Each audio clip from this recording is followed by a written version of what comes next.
Magandang gabi po mga kababayan. Nakatanggap po kami ng impormasyon na lumabas na yung aking warrant of arrest. Nakakalungkot po, parang wala yatang due process. Pero ganun pa man, haharapin ko to ng walang takot.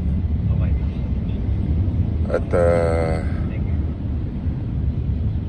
alam kong hindi ako papabayaan ng Diyos dahil wala po akong kasalanan dito. Hilingin ko lang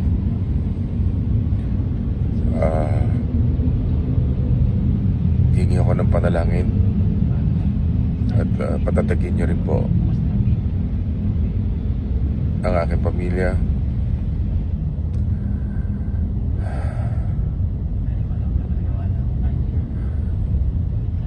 Hindi ko po may paliwanag kung ano yung nararamdaman ko, sa totoo lang.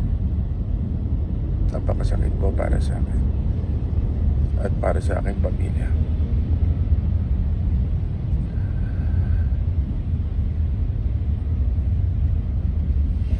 Yun lamang po. Maraming salamat.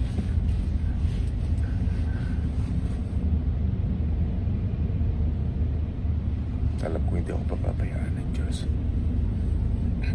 Thank you po sa inyo lahat.